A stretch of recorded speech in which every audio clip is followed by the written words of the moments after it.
नमस्कार, पुन्हा एकदा आपले सर्वांचे स्वागत आहे. केंद्र सरकारचा जुन्या कर्मचाऱ्यांना आणि त्यांच्या कुटुंबियांसाठी सर्वात मोठा ऐतिहासिक निर्णय. थेट खात्यात जमा होणार पैसे 7व्या वेतन आयोगालाही टाकले मागे. केंद्र सरकारच्या पेन्शन आणि पेन्शनधारक कल्याण विभागाने 22 मे रोजी एक अधिकृत आदेश जारी करत काही जुन्या कर्मचाऱ्यांना आणि त्यांच्या कुटुंबियांना एक मोठा दिलासा दिलेला आहे. चला तर पाहूया याविषयी सविस्तर अपडेट.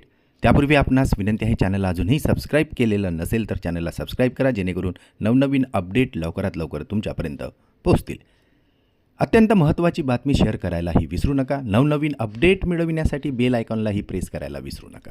सरकारने जुन्या कर्मचाऱ्यांसाठी आणि पेन्शनधारकांसाठी महागाई सवलत भत्ता वाढवण्याचा निर्णय घेतलेला आहे. हा निर्णय अशा निवृत्त कर्मचाऱ्यांसाठी आणि त्यांच्या पात्र कुटुंबियांसाठी लागू होणार आहे, जे अजूनही 5व्या वेतन आयोगाच्या कक्षेत येतात.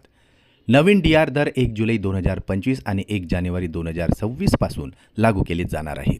सरकारच्या या निर्णयाचा कोणाला मिळणार फायदा त्याबद्दल सविस्तर जाणून घेऊया. वाढीव DRचा लाभ केवळ मर्यादित श्रेणीतील जुन्या CPF लाभार्थ्यांना आणि त्यांच्या पात्र कुटुंबियांना मिळणार आहे. पहिल्या श्रेणीमध्ये असे जिवंत CPF लाभार्थी येतात जे 18 नोव्हेंबर 1960 ते 31 डिसेंबर 1985 दरम्यान निवृत्त झाले होते आणि त्यांना बेसिक एक्स ग्रेशिया पेमेंट मिळत आहे. या लाभार्थ्यासाठी DRचे नवीन दर असे असणार आहेत, ज्यामध्ये 1 जुलै 2025 पासून 474% तर 1 जानेवारी 2026 पासून 883% असणार आहे.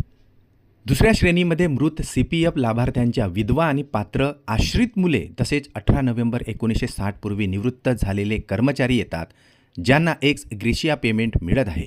त्यांच्यासाठी DRचे नवीन दर असे असणार आहेत. 1 जुलै 2025 पासून 466% तर 1 जानेवारी 2026 पासून 475% असणार आहेत.